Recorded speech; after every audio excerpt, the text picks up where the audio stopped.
Welcome to my preview of the Idaho Potato Bowl, the famous Idaho Potato Bowl, taking place, of course, at the home of the Blue, the best environment for a football game anywhere in the country. You can't beat the blue turf. And this is not a Boise State preview. No, this is a preview of 6-6 Georgia State versus 6-6 Utah State. Always one of my favorite games of the year because it's one last chance to see the Blue in action before the long off season. So right now on December 23rd, 1:30 p.m. Mountain Central Time, ESPN on ESPN.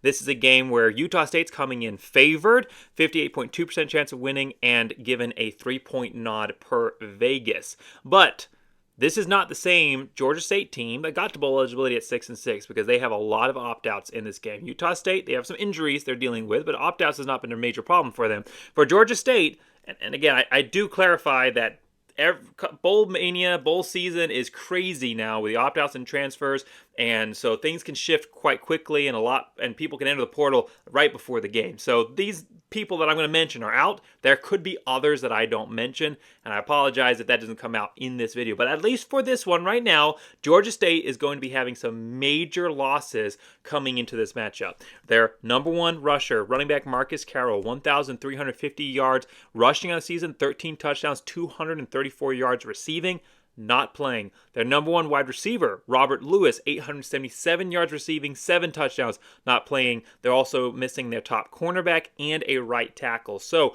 this team is missing dynamic factors on offense and defense, and it is going to be all on the key player of the game for me for Georgia State, Darren Granger, to see if he can fill that void. So in this series preview, we're going to talk about the series history between these two teams. There isn't any, so that'll be fast.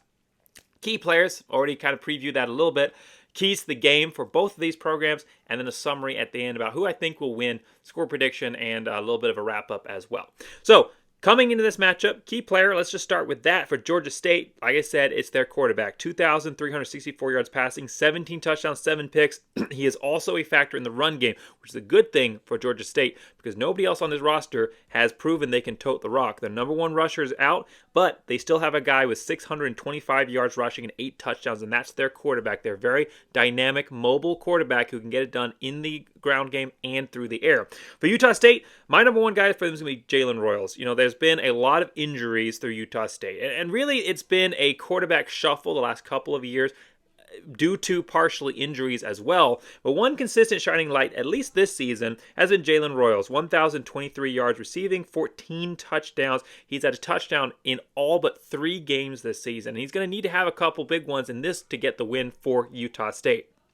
But keys to the game, for me, we're going to go back to Georgia State again, and I'm going to say Darren Granger's got to go off. You are without your number one running back, without your most consistent wide receiver threat. You've got to prove that you can win this game almost on your own. You're going to have some other guys around you, but you're not going to have the running option. All eyes are going to be on you. You are going to have to be the one that takes over and has one of those bowl season monster performances. That's what's going to need to happen for Georgia State to win. On the other hand, Utah State, I'm going to run with a similar key. Levi Williams for Utah State is the key player. Is not the key player, but he is the key to winning this game for Utah State. Jalen Royals is going to be a big threat for him, and his receiving yards, I think, earn him the title of key player. But Utah State will not win this game without a big game for Levi Williams. Lagos and Hillstead, I believe, are out. At least they're being forecasted right now to be out in this one. And Levi Williams is the guy that got Utah State to bowl eligibility. He had a massive game in their final game, and again, he was not the starter this year,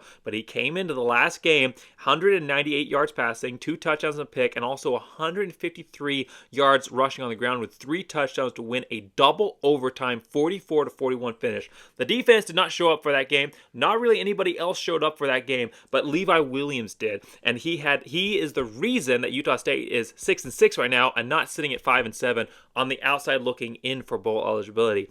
Levi Williams, there's no established running back, really, for Wyoming. They got a couple guys that run. They got like 3 guys that they throw the ball around with. But there isn't really a true established running back for Wyoming. So it's all on Levi Williams You're going to see why I said that in a second. It's all on Levi Williams to be that focal point and that energizer for this team. And I say that because he has breakout ability. I mean, he was recruited by Craig Bohl to Wyoming originally. Some people thought he was going to be the next Josh Allen for that program. And he has some Josh Allen physical statistics. 6'5", 230 pounds, big guy that can run and throw. He definitely fits that profile, but he hasn't had the consistency. But he has that breakout potential. If Utah State wants to win this game, they're going to need to for him to have a big game.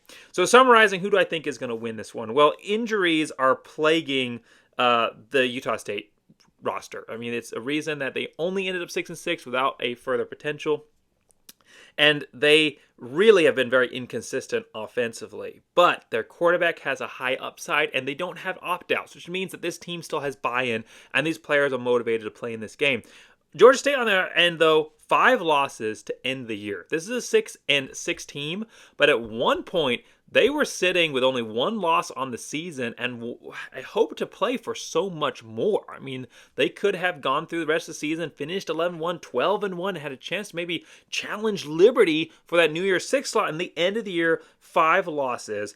They allowed 40-plus in 4 out of 5 of those games. 40-plus points in 4 out of 5 of those games, and they have opt-outs across the board. Players are leaving. There's no buy-in on this team. They're all gone. So their best player and their most stable one is their quarterback, and that's good. Their best player on their team this entire season has been their quarterback, and he is staying. They still have a running game because of him, and they still have their passing game, obviously, because of him. So he can win this game. The losses are very, very big, and that's why Vegas is favoring Utah State, even with all of their injuries. But they still have that chance. If Georgia State is able to find someone else to be another X factor for them in addition to Granger, and if Granger can have a perfect game, they can win this one. But you have to look at motivation when you're coming into bowl season, because it really dictates what is going to happen in the bowl game, even more than on paper rosters do, and even more than that theory does in regular season. In the bowl season, it's all about which team is more motivated to be there, and you have to look at which team is showing up as a team to play in this game, and that's Utah State. So this game is going to be really, really close. My final score prediction in this one, I think that Utah State is going to have a chance. I absolutely do. But my problem is, the guy that I think they need to win this game, I wonder if he's going to be able to be consistent throughout. There's a reason that he was not the Josh Allen type at Wyoming. There's a reason he came to Utah State and hasn't been the starter. There's a reason he was 3rd string on the depth chart behind a freshman in Hillstead. And those reasons are a lot of inconsistency and a lot of poor decision making. So for my score prediction this one, I think it's going to be a high scoring affair. I don't think defense is going to play a major role in either of these teams. But Georgia State, yeah, a lot of players opting out. But the guys that have stayed, those guys are going to want to prove that this roster is still strong. Those guys want to prove that those other guys shouldn't have abandoned them. And their offense is still strong. They still have their number one playmaker on this roster in the quarterback and the running back. So I am going to predict a win for Georgia State. I know a lot of this video is hyping up Utah State because I think they have a solid chance. If Levi Williams has a breakout performance like he did in their final game, they can win and will win this game. Unfortunately, right now, at least from a Mountain West perspective, I am predicting a Georgia State win, but by the slimmest of margins, 42-34, and that score could go either way depending on which of these quarterbacks steps up and has the biggest game. Thanks so much for watching. Make sure you like, subscribe. Yeah, it's a Boise State focused channel, but I do all Mountain West. I do Mountain West preseason previews. I am previewing all the bowl games. I've done that every single year on the channel. It's 4th year doing it. I always preview the bowl games on this channel for the Mountain West. So make sure that you like and subscribe if you like Mountain West football, if you like West Coast football, if you like college football in general. And of course, if you're a Boise State fan, make sure you like and subscribe. So thanks so much for watching. Like I said already, click that like button, hit that subscribe. And as always, go Big Blue!